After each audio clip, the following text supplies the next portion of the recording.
There's a kind of quiet only a lake can give you in the early morning. That hush of water, so still it mirrors the clouds, the air just cool enough to remind you you're alive. For the last 20 years, that lake was my solace. After the army, after the noise, after losing my dad, it became my peace. I moved into the cul-de-sac on Pine Hollow Drive 11 years ago. The house wasn't anything special: brick exterior, aging deck, a few stubborn shingles that loved to fly off in storm season. But out back, tucked behind a line of dogwoods, was my slice of heaven, a natural lake, about 3 acres wide, not city-owned, not fenced, not touched. It straddled the edge of the HOA's official jurisdiction, right at the back of the community. Half of it was technically on my land. Half of it, well, that's where things got complicated. I'd always kept an eye on it. Trimmed the brush, cleared out beer cans after rowdy teenagers left their mess, even stocked it with bass a few springs back. I knew every ripple, every croak of frog at night. That lake wasn't just scenery, it was legacy. My father and I used to fish there. He taught me how to cast a line with still hands and quiet feet. He died in that lake too, years before I bought the property. They called it an accident. Slipped off his canoe. No signs of foul play. I never quite believed it. 2 months ago, the water changed. It started with a sheen, a thin, almost oily film that caught the sunrise wrong. Then came the smell, sour metallic, like rotting batteries. The cattails turned yellow. Dead fish floated belly up on the western edge. I spotted a turtle dragging itself through the sludge that didn't belong in a natural body of water. I called the HOA first. I figured it was the right thing to do. After all, their drainage pipes fed stormwater into the lake. Maybe something upstream had backed up. Maybe fertilizer runoff from a nearby lawn. I wasn't looking to start a fight. But the moment I brought it up to Janice from the HOA board, her voice tensed. "We don't manage the lake," she said flatly. "I know," I replied, trying to keep things cordial, "but some of your runoff drains into it. And the whole ecosystems, the HOA has no legal responsibility over that area. If there's a problem, you'll need to take it up with the county. Janice, half that lake's behind my fence. I just want to test the water. Maybe dredge the shoreline a bit. I'm not asking for your permission, just a little coordination." There was a pause. She spoke slower this time. "I would strongly recommend you leave it alone. Stirring up old sediment can be dangerous." Dangerous. That word stuck with me. She didn't sound like someone concerned about environmental risk. She sounded guarded. Like someone hiding something. That's when the letter started. 3 days after our call, I got an official warning taped to my mailbox.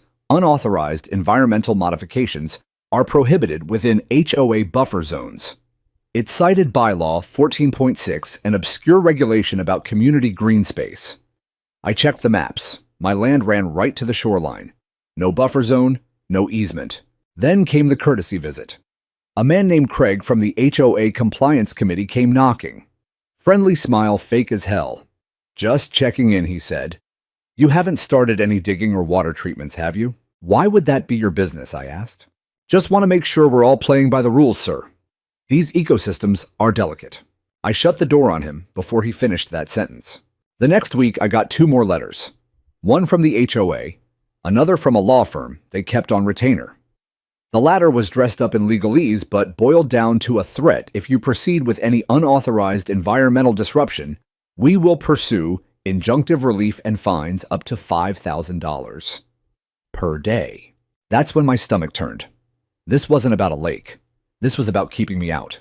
I walked the perimeter every morning with a thermos of black coffee and a notepad. I took photos. I marked where the water was receding, where strange sediment clumped along the shore. One morning, I spotted 2 men in reflective vests crouching by the northeast bank. They weren't county workers, I checked. They weren't HOA maintenance either. They were digging quietly and left in a nondescript black truck before I could get close. That night, I stood at the lake's edge with a flashlight. I don't know what I was hoping to see, ghosts maybe. But as the wind rustled the treetops, I kept thinking of my father. Of his canoe, the way it was found half submerged, how the coroner ruled it a tragic fall, even though he was a strong swimmer and a sober man. Something never added up. Now I was sure of it, that lake was hiding something. And the HOA knew exactly what it was. Whatever it was, they were terrified I'd find it. And I planned to. You know how a dog can smell fear. I've spent enough time in war zones and courtrooms to know that people give off a similar stench, something in the way their eyes twitch or how quickly they shift the conversation. The HOA wasn't just being bureaucratic, they were scared. And that fear made me curious. The more they insisted I leave the lake alone, the more I became convinced something was buried beneath its surface, something they didn't want unearthed. After their cease and desist letter, I did what any stubborn retired officer with too much time on his hands would do. I went straight to the county registrar's office and requested everything they had on the lake. Old survey maps, water easements, drainage plans, environmental reports. Most of it was boring stuff, old utility lines, and outdated zoning codes. But then, I found a survey from 1998 that made my pulse tick. There was a notation on the map, storm containment site decommissioned. I recognized the name of the engineering firm on the documents, Harker and Bluestone, and they'd gone under in the early 2000s after a scandal involving illegal waste storage. The lake had once been part of a storm overflow project, but what exactly had been contained there? I asked the clerk behind the desk if there had ever been any EPA filings. She raised an eyebrow, typed something into her terminal, then told me some of the older records had been archived physically. She said I'd need to request access through the county environmental office. I thanked her, took copies of everything I could get, and walked out into the afternoon sun, feeling like I'd just pulled a loose thread on a decades-old secret. That evening, I sat at my kitchen table with a beer in one hand and a red pen in the other, circling the names of every contractor who'd been involved in the original site work near the lake. I made calls. Most numbers were disconnected. A few led to dead-ends retirees who remembered working there but weren't allowed to talk about the details. That phrase again. That hush. That fear. The next morning, I found tire tracks near the edge of the lake, the same muddy path those reflective vest men had been standing near a week ago. And fresh ones, too. I hadn't told a soul I was investigating. So why were people showing up in the middle of the night? I installed a trail camera on a pine tree just out of sight. Military-grade infrared. Not one of those cheap ones you buy for spotting deer. I rigged another one lower near the water line, and then I waited. Meanwhile, the HOA began their next move. This time it wasn't letters.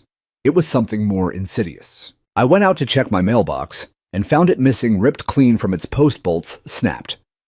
When I called the county to report vandalism, they told me they'd received a complaint from the HOA claiming I had installed unauthorized signage near community property. I hadn't, but I did have a printed photo of my fully intact mailbox from the day before timestamped, and I sent it to the county office. They dropped the complaint, but the message was clear: they were escalating. That week, I got 3 more code violations taped to my front door. Grass 1 inch too long, fence panel slightly warped, solar panel improperly angled, all of them petty. All of them timed the day after I filed a request with the environmental office for access to the archived reports on the lake. Coincidence? Not a chance. I knew harassment when I saw it, and I also knew how to respond. So I called an old friend, Donnie, a lawyer who owed me a favor from years back when I helped him with a veterans housing project. I told him I didn't want to sue the HOA yet, but I needed to know how to protect myself as I moved forward with my lake cleanup. Start with documentation, he said. Log everything. Date, time, witnesses. If they come at you with legal threats, we'll file a preemptive motion. But tread carefully. You're poking a nest. I think I already kicked it, I muttered. Then came the photos. 2 days later, I pulled the SD card from the trail cam. What I saw made my blood run cold. 3:47 a.m. A white Ford pickup parked at the edge of the lake. 2 men got out, faces hidden by hoods. One held a long pole, the other what looked like a black hose. They were draining something, illegally, into the lake. I enhanced the images and zoomed in. The truck had an HOA sticker on the windshield. It was one of the maintenance vehicles. I'd seen it parked near the clubhouse 100 times. They weren't just trying to hide the past. They were still dumping into the water. I emailed the photos to Donnie. He called back 20 minutes later. "We're done playing nice," he said. "I'm filing a formal complaint with the County Environmental Division and sending a copy to the press. You keep that camera rolling. And get a second opinion on that water independent lab, not the HOA's guy." By the end of that week, I'd submitted water samples to a lab in Asheville and filed my own cease and desist against the HOA for trespassing and property damage. I knew they'd try to weasel out of it, but at least it was a paper trail, a declaration of war, if you will. I thought of my father again, how he used to tell me, when they want you quiet, it's because you're close to the truth. He was a stubborn man, proud. And now I realized if he knew something about this lake, if he saw something before he died, maybe his drowning hadn't been so simple after all. I looked out the window at the waterline as the sun set behind the hills. The lake seemed still again, but I knew better now. Still water wasn't always clean. And whatever was beneath that surface, I was getting closer to the truth. I've learned over the years that if you're going to go up against a system, especially one as entrenched and smug as an HOA, you don't do it half-cocked. You document. You cross every T dot every I and file every form 3 copies deep. So the morning after I received the images from my trail cam, I drove to the county office and submitted a formal environmental maintenance and dredging permit request for the lake section that legally sat on my property. The clerk looked surprised when I slid the form across her desk. She squinted at the address, then tapped something into her system. "That's part of the Pine Hollow HOA, isn't it?" she asked. "Technically, yes," I said. "But my deed shows the shoreline, and a good 15 feet beyond is private. I own it. No easement, no conservation overlay. And I have a hydrology report showing the buildup of unnatural sediment." She gave a half nod, impressed but cautious. "Okay. You're filing for dredging, not structural changes. No structures, just removal of waste, foreign debris, and vegetation that's strangling the shore. If anything, I'm improving water quality." I paid the fee, took my stamped copy, and left with a pit in my stomach. I knew what was coming, and it didn't take long. That night, I got a knock at the door. A delivery, certified letter signature, required. I signed, closed the door, and opened it under the kitchen light. Cease and desist. From the law offices of Trower and Grimm, representing the Pine Hollow Homeowners Association. The language was as sharp as it was arrogant. "It has come to our attention that you are engaging in unauthorized and potentially destructive alterations to environmentally sensitive land that falls under HOA regulatory purview. Your permit filing with the county was noted. We hereby demand that you immediately cease all activities and communications related to said alterations. Further attempts will be viewed as malicious interference and will be met with litigation and fines." They had copied the county. They wanted to paint me as a rogue actor, some hothead trying to ruin community land. They even included an attachment claiming I had already disrupted native plant habitats. I hadn't touched a damn thing. I called Donnie again. "They're trying to box you in legally," he said. "Classic play. If they make enough noise, the county might stall or revoke your permit just to avoid the headache. So what do I do? You go louder." I took his advice. I called WQLR, the local news station. I spoke to a junior reporter named Emily, who seemed skeptical until I told her I had footage of HOA vehicles dumping unknown material into the lake at night. Her tone changed immediately. "Can you email me the photos?" "I'll do one better," I said. "Meet me at the lake tomorrow morning. I'll show you everything." That night, I pulled out the floodlights from my garage and mounted them along the back fence facing the lake. I wasn't just cleaning anymore. I was staging a battleground. The next morning, Emily showed up with a notepad and camera crew in tow. She wore jeans, hiking boots, and a face that said she'd seen enough small-town scandals to know where smoke meant fire. I walked her around the lake, pointed out the oil-like sheen, the clusters of dead minnows, the odd barrel half buried in the bank. "You think the HOA's been dumping waste here?" she asked. "I know they have," I said, handing her a USB drive. "These photos are from last week. That's their truck, their guys. Look at the sticker on the windshield."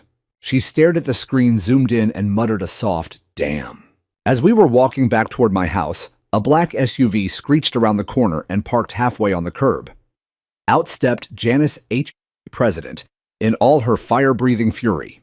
"You have no right to bring outsiders into private HOA property," she shouted, marching toward us with a clipboard and a scowl. Emily didn't even blink. "Hi, I'm with WQLR. We're doing a story on lake pollution and environmental safety. Do you represent the HOA?" Janice froze like she'd just realized the gun was pointed at her. "I need you to stop recording," she stammered. "You're trespassing." "No, ma'am," Emily said calmly. We're on Mr. Harlow's property, and we're recording with his permission. Janice's mouth opened and closed like a malfunctioning puppet. Then she spun toward me. You're violating HOA confidentiality agreements. You're destabilizing this community. This community deserves to know what's poisoning their lake, I replied, and what's being buried in it. She shoved a folded paper into my hand. Final warning, the board is preparing to escalate. I watched her storm off the SUV, kicking up gravel as it roared away. Emily turned to me, eyes alight. You weren't exaggerating. That's not even the worst of it, I said. Wait until you see what's buried under that water. And I meant it. Because while I had a permit in motion and a reporter now on my side, I still hadn't dredged a single inch. Not yet. But I was about to. The backhoe arrived that weekend. I'd hired a local contractor with lake experience and an iron stomach. I didn't tell him the whole story, just enough to prepare him. We roped off the area marked the deepest silt zones, and by Monday, we were ready to break ground. I stood at the edge, hand resting on the wooden handle of a rake, watching that machine dip its claw into the murky, foul-smelling water. The first scoop brought up mud and decayed branches. The second brought up torn netting, old beer bottles, a rusted lawn chair. But the third scoop made the machine operator stop cold. Hey, he called out, you're going to want to see this. He raised the claw, and as the sun hit it just right, I saw the edge of something flat and gray. Concrete. Smooth rectangular, buried under 2 feet of sludge. And from the crack running across its surface, a slow ooze of black liquid seeped out and dropped into the water like ink. The lake had just started talking, and I had a feeling it was going to tell me everything. They told me it was an accident. That's how they always start, right? That's how they wrap it up quickly, so no one asks the wrong questions. So no one has to deal with messy truths. 12 years ago, my father's body was pulled from the far side of this very lake, face down, bloated lungs full of water. He'd gone out in the early morning to fish, same way he always did, in the same little green canoe I now kept tied to a peg by my fence. When I got the call, I was deployed overseas. The words barely reached me through the static, but the weight of them did. Unfortunate accident, they'd said. He must have fallen. We are so sorry. I flew home 2 weeks later to bury him. He'd been living in this house, my house now, for nearly 15 years. A quiet man. Ex-firefighter. Widowed. Didn't cause trouble. He kept to himself, but loved the lake. That was his sanctuary. And when I returned from the army and bought the house from his estate, I inherited more than a mortgage. I inherited the feeling that something about his death never quite added up. His canoe wasn't capsized when they found it. It was upright, tethered to a stump by the North Shore. No signs of struggle, no scratches on his arms or hands. But he'd worn a life vest religiously, always had since Mom died. I remember him yelling at me once when I tried to paddle without it. And yet, when they pulled him out of that water, the vest was missing. They found it 2 days later, sliced clean down the middle, floating near the shallow inlet. The police had no answers, no motive. The autopsy said drowning. That was that. But the concrete slab dredged up this week, oozing black like some foul wound in the earth, felt like a ghost dragging its chains out of the past. That wasn't construction debris. That was a tombstone, a cap, a secret meant to stay buried. And I knew then, standing ankle-deep in mud, with that memory burning in my chest, that this wasn't just about pollution or property rights anymore. This was personal. This was blood deep. The contractor, his name was Luis, stepped out of the backhoe and climbed down the bank. Mr. Harlow, he said carefully, pointing at the slab. That ain't right. That ain't supposed to be in a lake. You want me to keep going? I nodded, if you're willing. He gave me a look half skeptical, half worried, but he climbed back into the machine and kept digging. The next bucketful pulled up what looked like plastic tarpaulin wrapped around bricks. When it hit the ground, it split open. Inside were rotting rebar, moldy insulation foam and several rusted cans with faded hazardous waste symbols. Luis backed away. Sir, I think this is a legal dump. Like serious stuff. You need to call someone. I already did, I told him. EPA. Yeah, well, call him again. I took more photos, careful, close, time-stamped. I didn't touch anything. Didn't move a thing. Just documented. My hand shook the entire time, but not from fear, from fury. From the slow, choking realization that my father may have stumbled onto something like this a dozen years ago. Maybe he saw them dumping. Maybe he threatened to report it.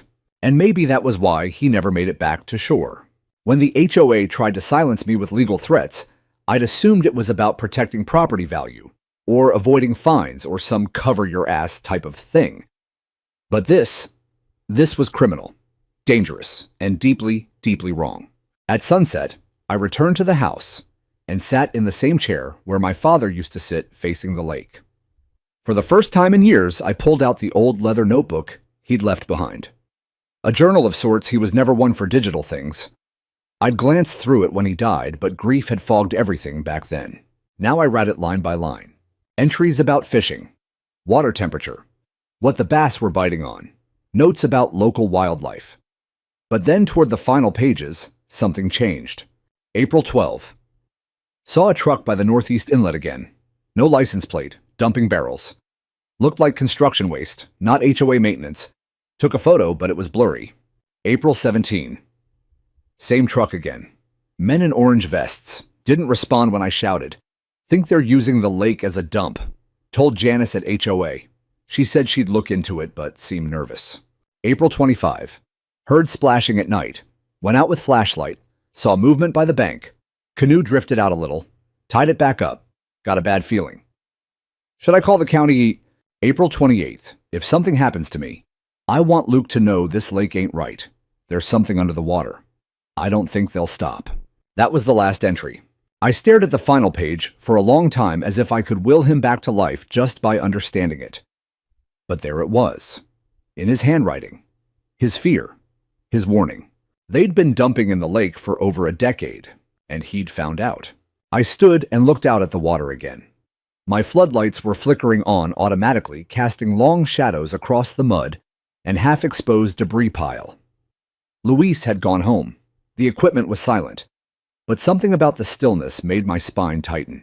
Then I noticed it on the far side of the lake. A flashlight beam. Someone was out there. I grabbed my own flashlight, jogged around the bank, and reached the spot, but it was empty. Fresh footprints in the mud. Boot prints. Large. They were watching me now, just like they'd watched him. I went back to the house and called Donnie. We're filing criminal complaints tomorrow, I told him. I've got my father's journal. I've got photos. I've got dredged evidence. I've got motive. He paused, then said, Luke, this is bigger than HOA bylaws. You're dealing with environmental crime, maybe even wrongful death. I know, I said, and I'm not backing down, because I'd inherited more than property. I'd inherited a promise. I woke up the next morning before the sun, the kind of alertness that used to jolt me upright in barracks when something wasn't right. That same tight feeling in my ribs, like someone had already moved the chessboard while I was asleep. I looked out the window. The floodlights I'd installed were off. Not broken, just unplugged. Clean, deliberate. And the warning signs I'd posted along the shoreline, authorized environmental investigation in progress, were gone, posts yanked from the ground like weeds. They were trying to erase me, again. But I wasn't going anywhere. I spent that morning making calls, first to the rental yard on Maple Creek Road. I needed something more serious than a backhoe now. I needed a dredge. A real one. Something that could cut deeper than a few feet and pump the muck up to shore, where it could be sifted, bagged, tested. The guy on the phone, Keith, was hesitant at first. You're not part of any city project. Nope. Private property. Permits filed. Legal and clean. He made a low grunt. You got any idea what it'll pull up? That's the point. I had the dredge delivered by 4 p.m. It came in pieces on a flatbed, the kind of machinery that looks like a floating chainsaw mated with a barge. Keith even sent out one of his younger guys to help assemble and test it, some 20-something kid named Chase, covered in tattoos and mud by the end of the hour. You ever dredged a private lake before, I asked? He smirked. Not one guarded by HOA snipers, no. I liked him immediately. We anchored the machine on the deeper end of the lake, where the concrete slab had first appeared. Chase showed me how to operate the intake and rotating cutter head. It would chew through the bottom, suck up sediment, and spit it out through a black hose that ran to a containment pit we'd dug about 30 feet inland. By the time the machine roared to life, I already saw 2 HOA board members standing up on the walking path behind their fence, watching.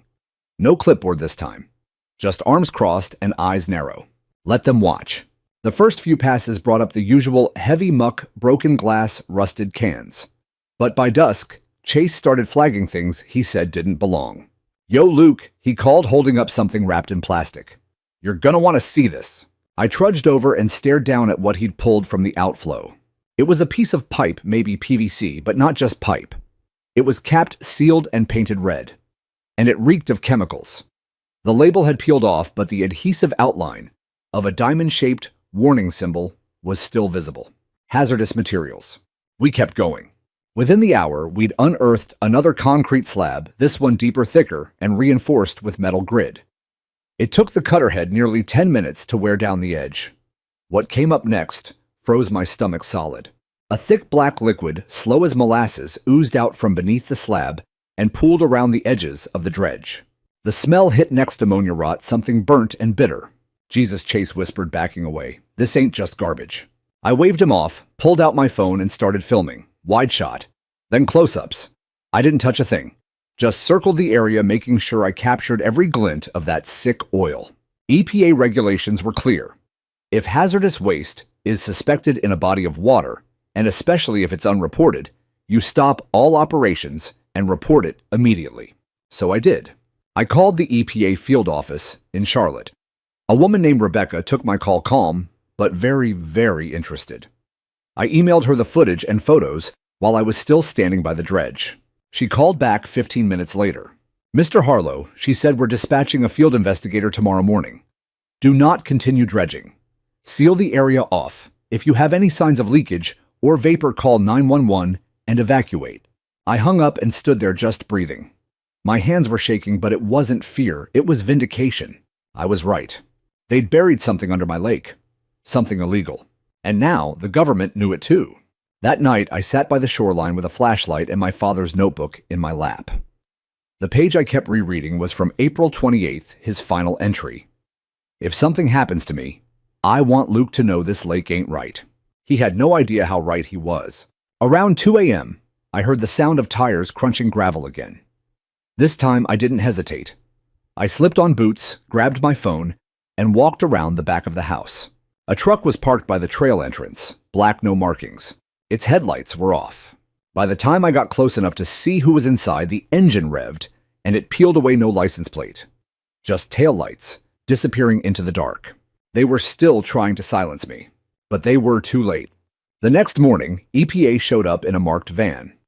Rebecca herself stepped out, flanked by 2 technicians in blue jackets and gloves. I gave them access to everything: photo samples, the dredge machine's intake barrel. They took water samples, soil cores, and several pieces of what Chase and I had recovered. "This isn't just an environmental violation," Rebecca said after testing one of the sealed pipes.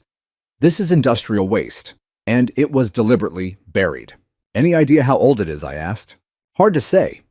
Could be 10-15 years, maybe more. Depends on the rate of decomposition, but it's not accidental. Somebody tried to cap this stuff and hide it." I nodded slowly. "Then they killed my father to protect it." Rebecca didn't say anything. But the way she looked at me, she believed me. As she and her team worked, more HOA members gathered at the path above. One of them had a phone out filming us. Another was on a call, pacing. They were losing control. I walked up the hill and stood just close enough for them to hear. "This is a federal investigation now," I said loudly. "If you interfere, that's obstruction. And I'll make sure every one of your names is on the record." They didn't respond. Just stood there silent, pale. Because they knew. They knew what we'd found wasn't just sludge and pipes. It was evidence of a cover-up, of a death, and of something they could never bury deep enough. They came at dawn. I was sipping my second cup of black coffee, standing at the kitchen sink, watching Rebecca's EPA team run soil samples along the edge of the containment pit. The early fog had just started to lift, and the lake shimmered with a quiet unease. Then I heard a car door slammed, followed by heavy heels pounding pavement. I walked out to my front yard, just in time to see Janice, the HOA president, striding down my driveway like she owned the concrete beneath her feet. Behind her trailed 2 other board members, Rick, the smug real estate agent, with the fake white smile, and Gloria, the one who never spoke unless it was to motion for a vote. Janice didn't bother with greetings. "Luke," she barked, "you are violating at least 4 separate HOA bylaws.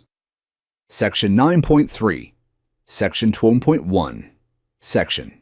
"Janice," I said calmly, "there's a federal team on my property. If you keep shouting, I'll let them assume you're interfering." Her lips twitched. She wasn't used to being interrupted. You're causing a panic in the neighborhood. I've had 15 emails this morning. Do you realize what kind of liability you're creating? Heavy machinery, exposed soil, uncontained chemicals. I held up a copy of the official EPA directive Rebecca had emailed me. They've ordered a temporary containment protocol. I'm complying with federal law. You're not. Janice snatched the paper from my hand and scanned it, her face twisting as she read. This doesn't mean you're immune from HOA enforcement, she hissed. We can fine you for the condition of your lawn, your unapproved equipment, your... Try it, I said, stepping closer just enough for her to see that I wasn't blinking. I'll subpoena every email, every meeting note, every text you ever sent about the lake. You knew something was buried here. Maybe not what, maybe not how much, but you knew. And now it's out. Rick took a nervous step forward. Look, maybe we can discuss this civilly. Off the record. There is no more off the record, I snapped. There's an EPA investigation. There are press inquiries. There's a death. Gloria finally spoke. What do you mean, a death? I stared at her dead center. My father, 12 years ago. He wrote about illegal dumping in that lake. 2 days later, he was found drowned. And you people did nothing. Janice's expression flickered shock, then guilt, then fury. Your father was a troubled man. Careful, I growled. She flinched. Go back to your clubhouse, Janice, I said. You're out of your depth. As if summoned by fate, Rebecca appeared behind me at that moment. Excuse me, she said firmly, walking up. Sir, are these individuals authorized to be on this property? I turned back to Janice. You heard the woman. We're the HOA board, she said weakly. Rebecca didn't blink. That's not an answer. You are not law enforcement. This is now a protected site under federal investigation. If you obstruct, I will report it. Janice's face went white. Rick mumbled something about a misunderstanding, and Gloria turned away suddenly, very interested in a passing bird. They left. No more threats, no more citations, just silence and retreat. But that wasn't the end. That afternoon, a certified letter showed up on my porch again. Same legal firm. This time it accused me of defaming the HOA by involving the media and misrepresenting long-resolved land management disputes. Donnie, my lawyer friend, read it and laughed. Good, he said. They're desperate. He drafted a response citing anti-SLAPP statutes protections against lawsuits meant to silence public criticism and threatened counter-litigation if they pursued it. That evening, the phone rang. It wasn't the EPA. It wasn't Donnie. It wasn't even Emily from the news team. It was one of the older residents on the far end of the cul-de-sac. Mrs. Beasley, 83, widowed. She barely left her porch unless it was bingo night. I saw the trucks, she said softly. The ones with no plates. I saw them years ago too, but I didn't think... You didn't think it mattered? I finished gently. She paused. They parked at night. Never stayed long. Sometimes I heard splashing. Sometimes voices arguing. Why are you telling me this now? Because I knew your father, she whispered. He came to me 2 nights before he died. Said he was scared. Said he'd seen something. Asked if I'd keep a photo envelope for him. My breath caught. You still have it. I think so, if you want it. I was there within 15 minutes. She handed me an envelope yellowed with time. Inside were 6 printed photos, grainy but clear enough. They showed men hauling barrels down a dirt slope at night. A white truck. A faint reflection in the water. One photo showed a man in a reflective vest standing by the shoreline, hand on a shovel. Another showed Janice, younger but unmistakable, standing beside the truck, clipboard in hand. Date stamped April 26, 2013. 2 days before my father died. That night, I emailed the photos to Rebecca and Donnie. I attached my father's journal pages. I wrote a single sentence under the subject line, "Now do you see?" Rebecca responded within the hour. They were dispatching an escalation team. Donnie called me twice, excited and solemn, all at once. You just turned this from a contamination case into a potential wrongful death and conspiracy. You understand the gravity. I do, I said, and I'm ready. The next morning, Emily from WQLR arrived with her camera crew. This time, it wasn't just about environmental damage. It was about corruption silence and the body count buried under bureaucracy. She stood with me by the lake as Rebecca's team erected fencing around the contaminated site. You realize, Emily said, adjusting her mic, this could blow up statewide. Good, I said. Let it. Because now the entire community was watching. And the HOA. They were out of time, out of lies, and out of places to hide. The barrel surfaced like something rising from a grave, slow, reluctant, angry. We didn't even find it with the dredge, not directly. It was the change in water color that tipped us off first inky purple-black swirls, curling from beneath the freshly churned silt. Chase, who was running the pump line, noticed the shift in pressure too. Something solid down there, he called over the roar of the motor. Big. He cut the pump and lowered the hydraulic grabber claw, slowly watching the sonar screen. Metal, he muttered, narrowing his eyes. Heavy. Not concrete. Hollow inside. The dredge pulled with a groan, like it knew it wasn't supposed to disturb what it had just latched onto.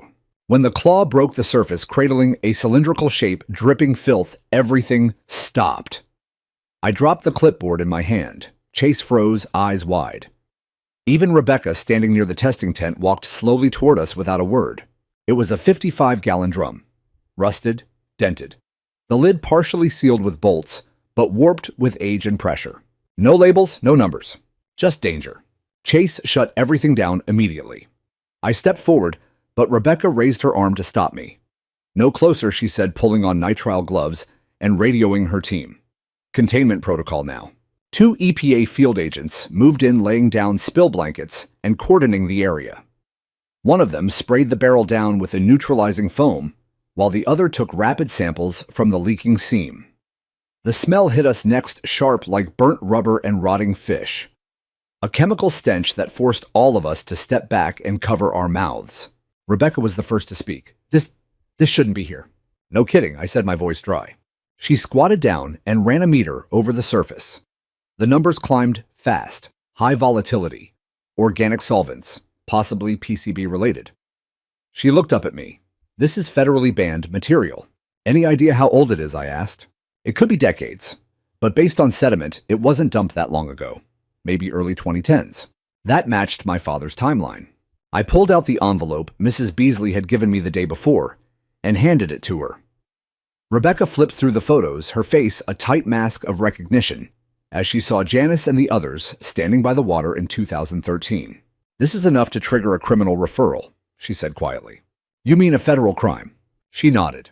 Chase stepped beside me, clearly shaken. Dude, do you think there's more of them? I know there is, I said. We're standing on a landfill, disguised as a lake. Over the next hour, more equipment arrived. Hazmat suits, sealed sample canisters, mobile containment walls.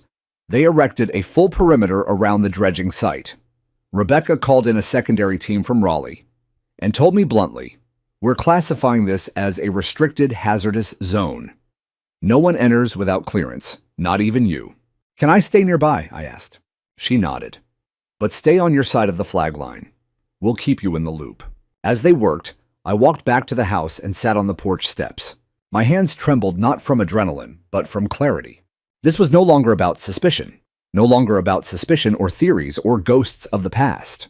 This was real, tangible, criminal. And it all tied back to the HOA. They hadn't just looked the other way. They had sanctioned it, participated, covered it up. And my father, he died trying to stop it. I remembered his final journal entry again. The fear, the urgency. There's something under the water. I don't think they'll stop. They hadn't stopped. Not for a decade, not until I forced it. That evening, a new vehicle pulled into my driveway. Unmarked, but with government plates. A man stepped out in a dark suit, clean-shaven, about 50. He walked up the porch and extended his badge. Mr. Harlow, I'm Special Agent Lambert with the EPA Criminal Investigation Division. May I come in? I let him inside. We sat in the living room. I handed over the journal, the photos, the footage, everything. He said very little, just took notes occasionally, asking me to clarify a date or a name. When we were done, he stood slowly. I can't promise you justice overnight, he said. But this is enough to open a criminal probe. There will be subpoenas, interviews, possibly arrests. Good, I said. It's about time. Before he left, he turned to me at the door. One more thing. We pulled a record on the construction firm tied to the HOA in 2012, Bluestone Contracting. They went bankrupt in 2014, just after receiving multiple violations for waste mismanagement. But the contract for land stabilization behind your property, it's still active. Meaning what? Meaning they built something out there, Lambert said. And not all of it has been found yet. I didn't sleep that night. Instead, I sat by the lake with a headlamp on and a loaded camera in my lap, watching the mist rise off the water and wondering what else was buried beneath its surface. what else they'd tried to hide, and what part of my father's story was still waiting to be told. By Friday morning, the street was lined with news vans. WQLR had broken the story 2 nights earlier, a teaser segment featuring clips of the EPA team in hazmat suits, drone footage of the dredge churning up the lake, and a slow zoom on the rusted barrel now sitting under a sealed tent. Emily's voiceover was calm, deliberate, and brutal. An HOA in Pine Hollow may have spent the last decade hiding toxic waste under a suburban lake, and a local homeowner may have paid the price with his father's life. It was the kind of line that hooked viewers before breakfast and had phone lines ringing before lunch. By the time the full segment aired on the 6 o'clock news, the HOA board was in full-blown panic mode. Janice tried to control the narrative first. She held an emergency press conference in front of the Pine Hollow Community Center. I watched it live from my living room, a cold beer in one hand, and Chase seated beside me like we were watching a playoff game. Janice had dressed in her best HOA pearls and power jacket, flanked by 2 very nervous-looking board members. She read from a script. Her voice trembled. These recent events are deeply concerning to the board. We were not aware of any hazardous materials beneath the lake, nor have we authorized any illegal dumping. We urge residents not to jump to conclusions until investigations are complete. Our thoughts go out to Mr. Harlow and his family. It was a half-hearted attempt at damage control, and it fell flat immediately. The local Facebook groups lit up like fireworks. Neighbors began posting memories, photos, complaints they had filed in years past about smells near the water pets, falling ill after drinking from the lake, unexplained rashes. One woman shared a screenshot of an HOA newsletter from 2014 that suspiciously thanked a private contractor for land reinforcement near the eastern slope with the Bluestone Contracting logo at the bottom. Another man posted drone footage he'd taken a year ago, showing trucks pulling in and out of the trailhead late at night, footage he had dismissed at the time as teenagers being stupid. But the worst blow came the next day. Emily's station released a follow-up segment based entirely on the photos my father had left behind. They flashed across the screen one by one, grainy, time-stamped, and devastating. Barrels, trucks, Janice. A voiceover read portions of my father's journal aloud. His handwriting translated into sharp, clear narration. They're dumping something. I don't know what it is, but it's wrong. I tried telling Janice. She brushed me off. If something happens to me, I want Luke to know. Then Emily's voice cut in again. 2 days after that entry, Robert Harlow drowned in this lake. No witnesses, no autopsy follow-up. The case was ruled an accident. The community erupted. People began showing up at my house, not out of hostility, but support. First, it was Mrs. Beasley, trembling with emotion, handing me a tin of homemade cookies and whispering, "Your father was a good man." Then it was Mr. Tran from 2 houses down, who said his son got sick after swimming in the lake years ago, and the HOA told him not to talk about it. A group of teenagers even came by and planted signs along the HOA walking trail, "Justice for the lake. What else is buried here? No more secrets." But the real shift came when the mayor got involved. I received a call from City Hall on Monday. Mayor Dorsey wanted a meeting. We met at the town municipal building, me, Donnie, Rebecca from the EPA, and 2 city attorneys. The mayor was stern but fair. He thanked me for my courage, asked for the full timeline, and assured us the city was opening an independent review of all HOA contracts and oversight protocols within the Pine Hollow area. "This isn't just one lake," he said gravely. "If they did it here, they could have done it elsewhere. And the people deserve to know." That same day, the State Department of Environmental Quality launched their own inquiry. Subpoenas were issued. Janice was served on the front porch of her 2-story colonial. She screamed at the officer, slammed the door, but it was too late. The paper trail was coming apart, and the whole town was watching it unfold in real time. The next board meeting was supposed to be closed door, but residents flooded the clubhouse anyway, packing the lawn holding signs. Someone brought a bullhorn. "You buried poison under our feet," they yelled. The board tried to flee out the back. Emily caught the whole thing on camera. By the time the 3rd news cycle hit, the State Attorney General's office had stepped in. A formal criminal investigation was underway. Janice's statements were being reviewed. The remaining board members were advised by counsel to cease public commentary. A local environmental activist group began circulating a petition to have the HOA fully dissolved and replaced by a resident-run council. It passed 1,000 signatures in a day. And through it all, I stayed quiet. Not because I didn't have more to say, but because I didn't need to say anything anymore. The truth was doing just fine on its own. One morning, as the dredge sat idle and the EPA containment zone expanded, I walked down to the water's edge and stood at the spot where my father's canoe had once been found. The lake was quiet again, but not the kind of quiet that hides. The kind of quiet that comes after a scream, after the world finally listens. It started with an unsealed indictment. The morning paper hit doorsteps across the county with a headline no one had ever expected to see: State files criminal charges against Pine Hollow HOA board president. I stood on my porch in a flannel shirt, coffee steaming in my hand, staring at the black and white photo of Janice in cuffs. Her eyes, once so sharp behind reading glasses, looked dazed and sunken. Beneath the headline was a list of charges: illegal disposal of hazardous waste, obstruction of a federal investigation, tampering with environmental evidence, and in smaller print, involuntary manslaughter pending grand jury review. It was surreal. I read it twice, then again. I didn't feel triumphant. Not quite. The rage I had carried for years, the ache of my father's sudden death, the frustration of being silenced, hadn't gone away. But now it had a direction, a face, a reckoning. Donnie called 10 minutes later. "Today's the day," he said, his voice tight with energy. "They're going to be filing civil actions too. The state wants restitution. So do dozens of residents." "What about my father?" "We're filing a wrongful death claim on your behalf," he said. "And not just against Janice, against the entire HOA board at the time of the dumping. If we can prove they knew and covered it up." He didn't finish the sentence. He didn't need to. By noon, 3 more board members had resigned publicly. Gloria, who had once refused to meet my eyes, issued a tearful apology on live television, claiming she had no idea about the extent of the pollution, but admitting that Janice controlled everything. She gave up her seat immediately. Rick tried to hold on. He called a special emergency vote to reassign power within the board, hoping to keep the HOA operational. But the meeting never happened. He was served a subpoena in the parking lot of his brokerage office and walked off the job before lunchtime. The remaining HOA staff, the office manager, the enforcement coordinator, even the landscaper either quit or disappeared. By week's end, the Pine Hollow HOA was functionally leaderless, and the community they rose. Residents formed a temporary neighborhood committee, open to all property owners, not just those who could afford to play politics. For the first time in years, people were talking to each other, organizing, sharing information, fixing things, without fear. The lake remained closed off by federal order, but the EPA allowed me supervised access to continue photographing and documenting the cleanup. That's when we found it. Another barrel.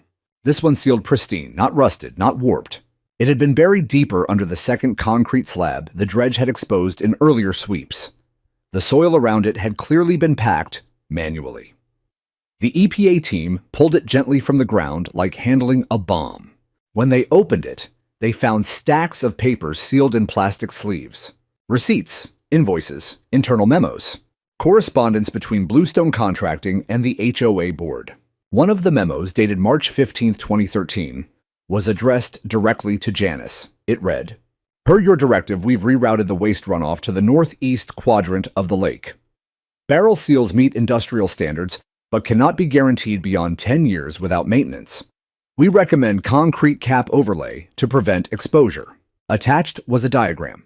It matched the exact dredge map I had created with Chase. Rebecca held up the memo that day, eyes wide. "This is a smoking gun," she whispered. The criminal case moved swiftly after that. Depositions began. Residents were called in to testify. Donnie represented me personally. I sat in a state hearing room and read my father's journal into the public record. I showed the photos, the videos, the barrel. When I finished, the room was silent.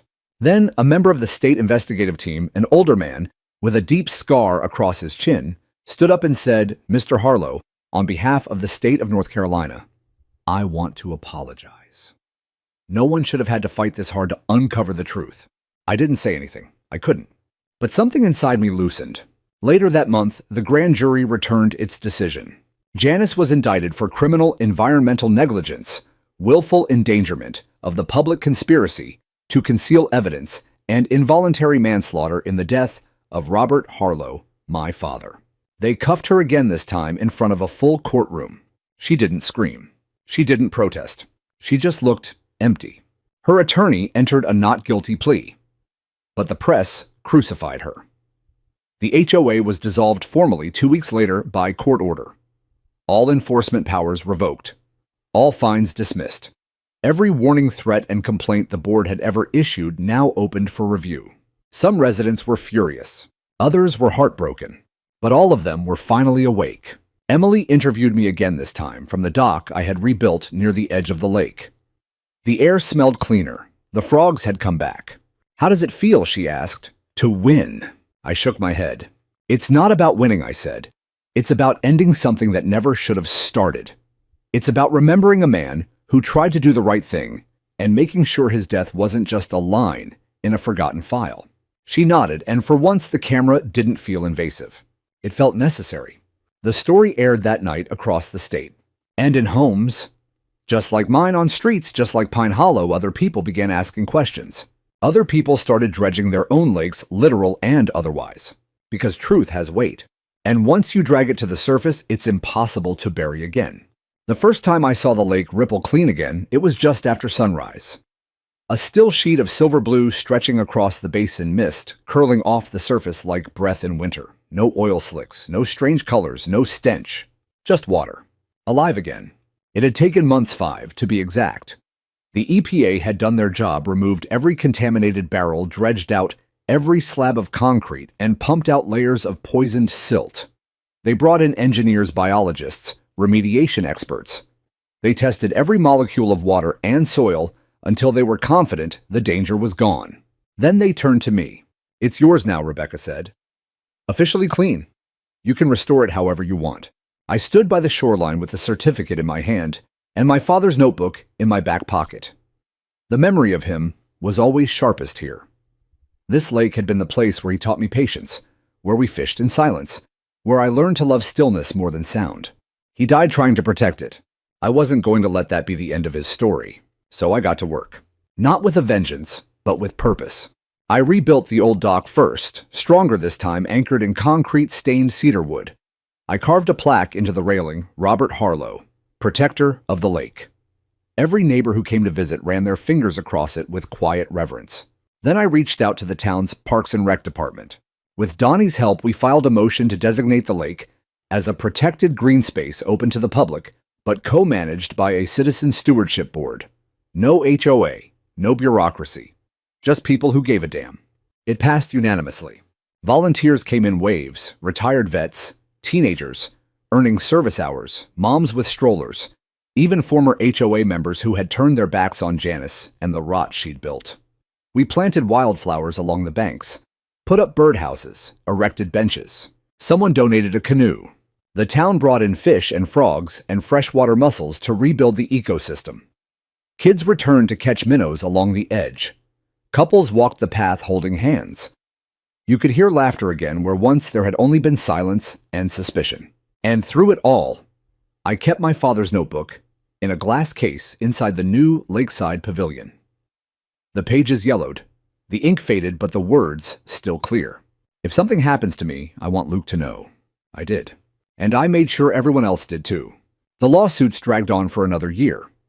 Janice pled guilty to obstruction and illegal dumping, avoiding jail time through a plea deal, but was barred from serving on any board or holding any public position again. She disappeared from town quietly. No one missed her. The former HOA was dissolved into the dustbin of memory. Every fine they ever issued was voided. Every resident who'd suffered under their rule found a quiet kind of vindication, and the fear, the choking, invisible pressure that had hung over Pine Hollow was gone. I never wanted to be a hero, just a man trying to protect what was right.